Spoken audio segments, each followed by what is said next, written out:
Okay, so now that you've done all your editing, your effects, you're ready to do the one of the last steps, which is the color correction, and then afterwards you can export your video. So when doing color correction, first you gotta have an idea, or at least a general idea of what it kind of look it is that you're going after, because sometimes changing the colors slightly to warmer or cooler, for example, colors or things like that, or adding specific type of contrast can really change the mood and then the way that the shot feels. So anyways, we'll take color restart here and we'll drag and drop it onto the shot.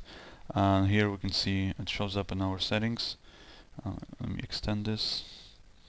And the way that it works is you have your primary and then you have your secondary here, secondary settings. So primary is sort of where you do your first pass, light pass, to kind of bring the shot, to kind of normalize it.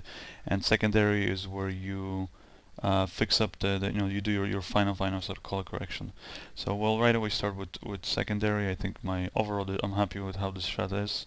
So the sort of the starting point. And also I noticed, like this shot is cool because it has a lot of those, kind of brownish kind of colors, like her skin tone and the makeup that she has, the couch here, those pillows, and even those curtains in the back. They all have that tone. So I don't want to mess with the shot too much.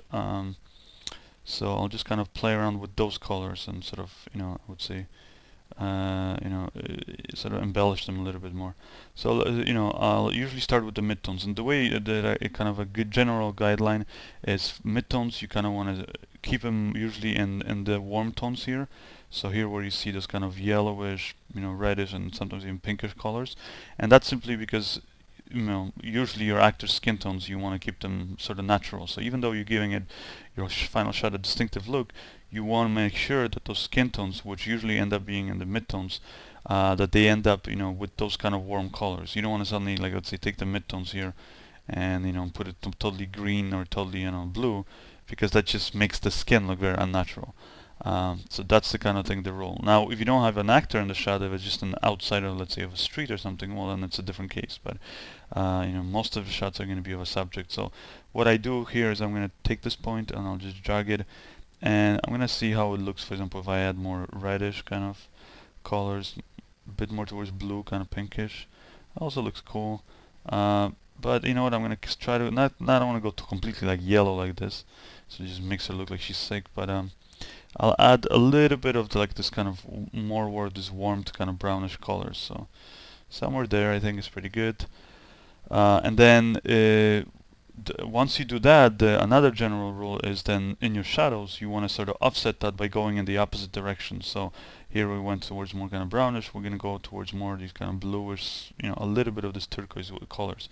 But that's the kind of thing is that your skin tones, again, you want to keep them go towards those warm colors, and your shadows you want to go more towards these cool colors, so you can give it more like this, let's say, your greenish tint, which will give it more like that sort of matrix kind of look, or kind of more turquoise or just blue shadows, and that's just to sort of balance the shot, because otherwise right now if you notice, yeah, her skin tones look nice, but here in the shadows and her hair, everything's kind of has the brownish look to it now, and it just makes the shot look kind of boring. So what I'm going to take is take these shadows now and drag them in the opposite direction. So you just kind of drag it and see what the effect is in the shot. So here it's kind of more keeping it blue. I'm going to go more towards turquoise to kind of brighten it up a little bit, maybe somewhere there. And now we're starting going into the green colors, so you can see how that's affecting those shadows there.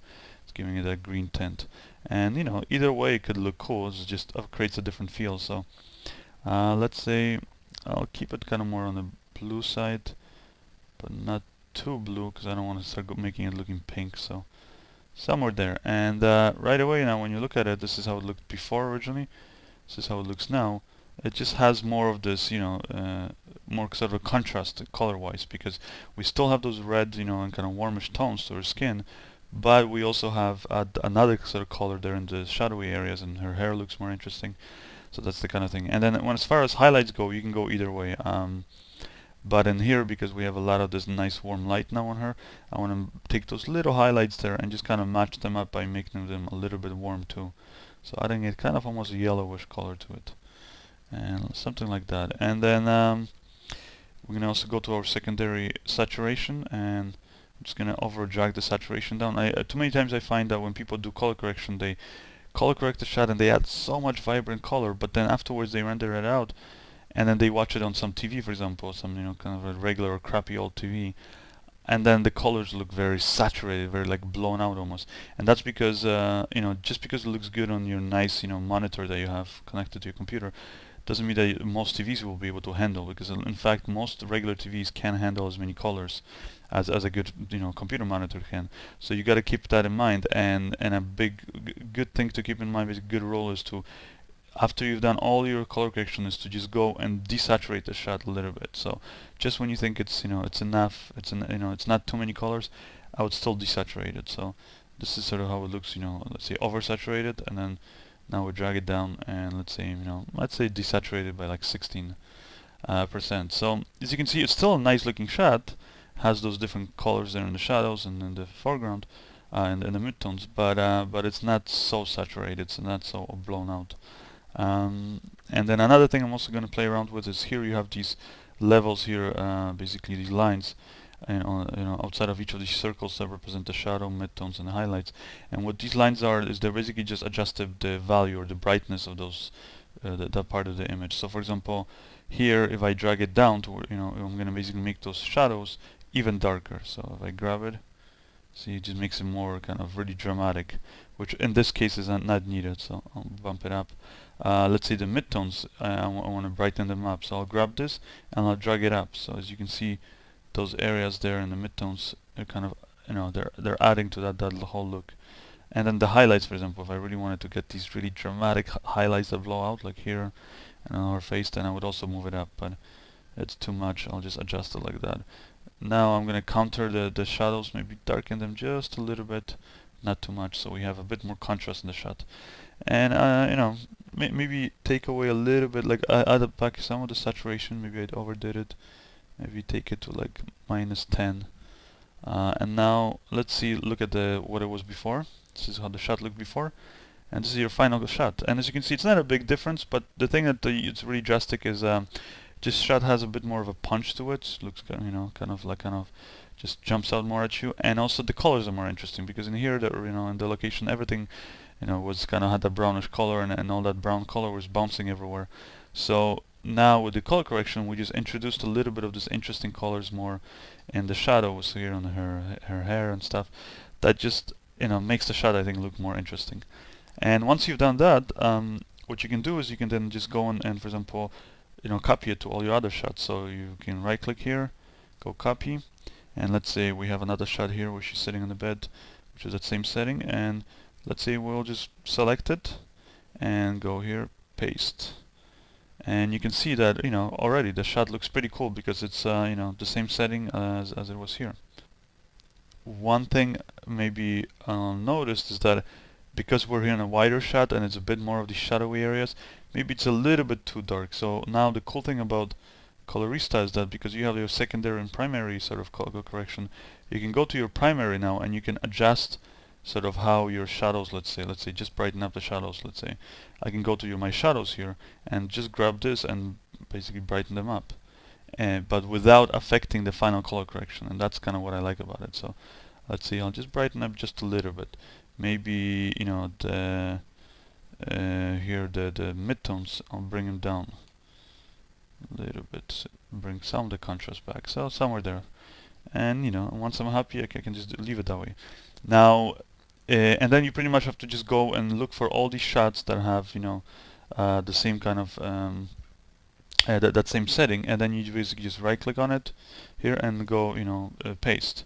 And that's kind of how you got to do it. Or if you've been editing your music video using, for example, those shots that those performances, kind of by putting them first into another sequence and then using them in your shot, in your video. So this is one of those shots that was basically done with the multi-camera option. So you have different cameras here, and it's called couch performance. So basically, if I go to this timeline now, couch performance, I can basically just apply my color correction to these shots now. So just go, for example, paste, and let's say I'm happy with it. I'll apply it to all these different shots here, different takes. So the close-up of her, And you know, and just like I showed you before, you might want to tweak it slightly for each version, but I'll just apply it, and here too.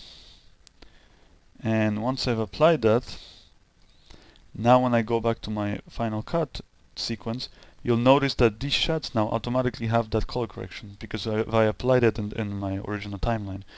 And so this way you no longer have to worry about looking for all these shots. You can go basically, and whenever we cut now to those couch shots, you know, she already has the colors, the color correction applied, and that's kind of cool. Is that it just does it all for your whole video here and your whole timeline, and so that's one little neat way of trick of kind of speeding up your work.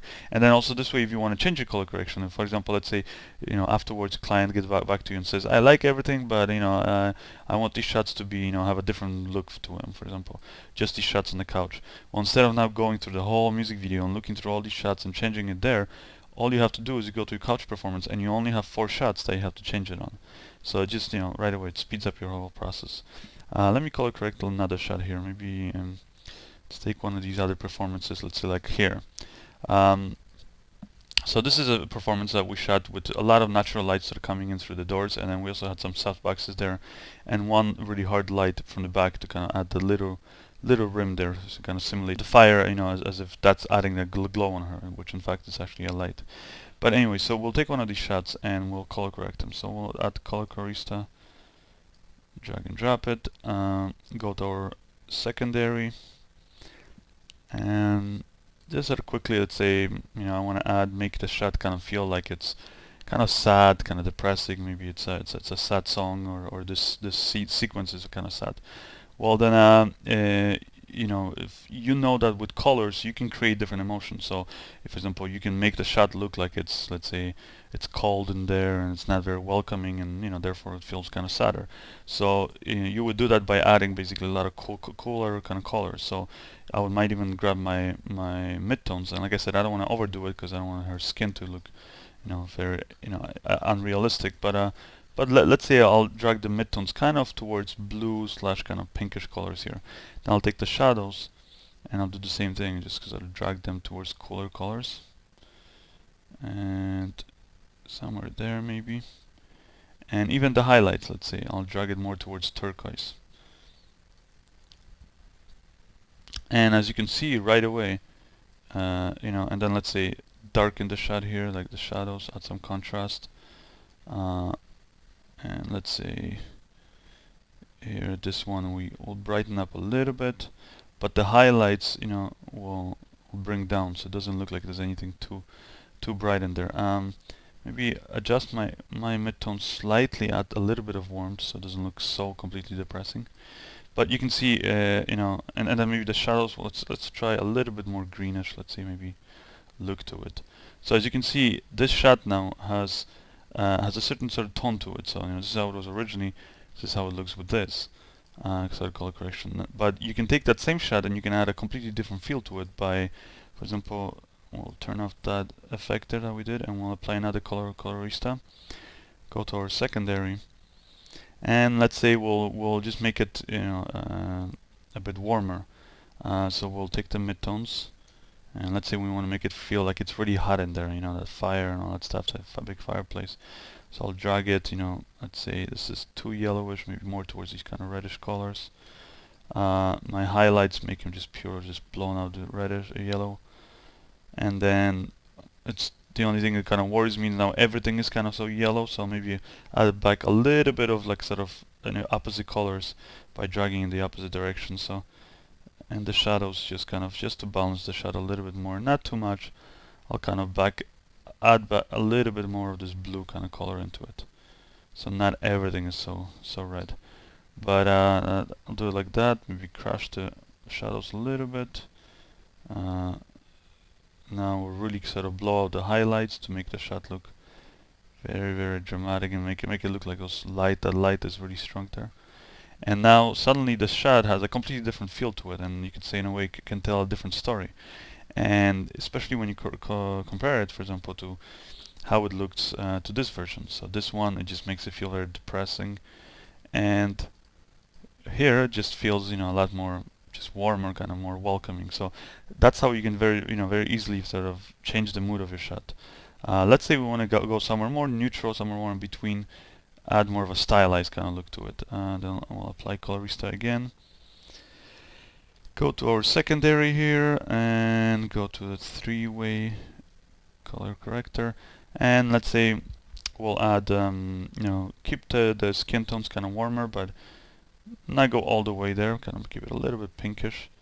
And let's say the shadows now will offset by going in turquoise or maybe even green. Add like a cool kind of almost matrix kind of tint to it, somewhere around there. And we'll crash those dark areas now because the shot is very flat the way it's shot. And then we'll pump up the midtones.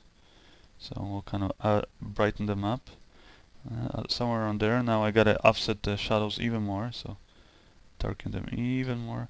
Noticing the whole shot feels though too cold, too kind of greenish, so I'm gonna add more of this warmth to the shot. So go more towards pink colors, somewhere there.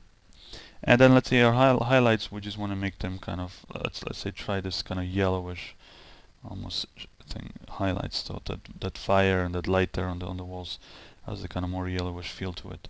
And maybe let's bump up the highlight too, so make the shot a bit more contrasty. So now as you can see, it's sort of more neutral. It's not neither overly warm and hot, and it's also not completely cold either. It's kind of in between. Maybe let me take down some of those midtones. But it has a cool look to it, so it's more of this kind of stylized look, and this is how the shot looks originally. This is how it looks with the color correction. And you can see how, different way that you approach the shot, how it can create a different look. This is with this warm kind of feeling, and this is with this very cold kind of, looking shot.